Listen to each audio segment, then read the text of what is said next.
Побывать в Тарханах, не покидая Ингушетии, это возможно, когда приезжает передвижная выставка музея-заповедника. Узнать о классике Золотого века Михаиле Лермонтове собрались поклонники творчества и стар, и млад. Я приветствую вас от имени главы республики Калиматова Махмуда Алимова Шарифовича. Передаю слова благодарности за ту работу, которую вы ведете и делаете.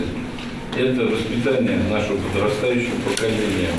Это и более глубокое изучение и творчества Лермонтова, и познание его даже других сторон.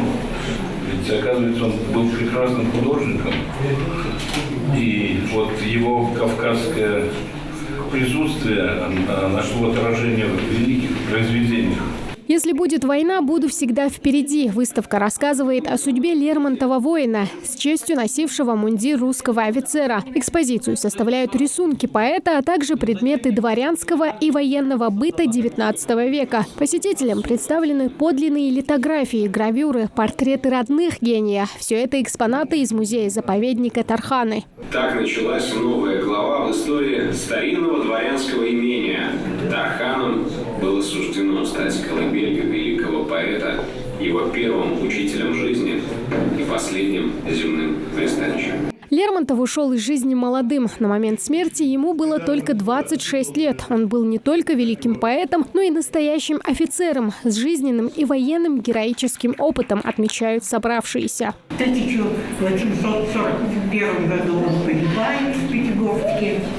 Это гениальный поэт, как и его предшественник Александр Сергеевич Пушкин, обладавший чудесным божественным даром, обуреваемый титаническими творческими замыслами. Феномен Михаила Юрьевича Лермонтова разнообразен, а тема Кавказа, кавказских горцев, стала ведущим мотивом повествования, его внутренним сюжетом и незримым героем, осмыслением эпохи, связи времен.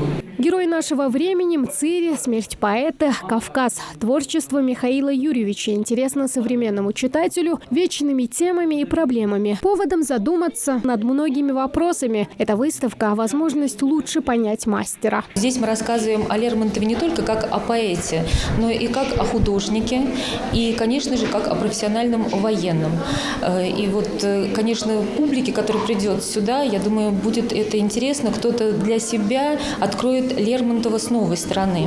В рамках выставки проходит и награждение участников конференции, посвященной Михаилу Юрьевичу. Ася Мамилова – одна из них. Ей очень интересно творчество Лермонтова. Она считает его своим любимым поэтом, поэтому не скрывает восторга от увиденного. Когда мы приезжали, мы не знали, что что-то подобное. Мы думали, что нам просто вручат сертификаты, да. А по прибытии мы были очень удивлены, нам очень сильно все понравилось. Передвижная выставка в музее-мемориале жертвам репрессий, посвященная Михаилу Юрьевичу Лермонтову, продлится до конца года, до 26 декабря. Проникнуться атмосферой сможет каждый посетитель. Тамара Хшагульгова, Мухаммад Белакиев, Новости 24.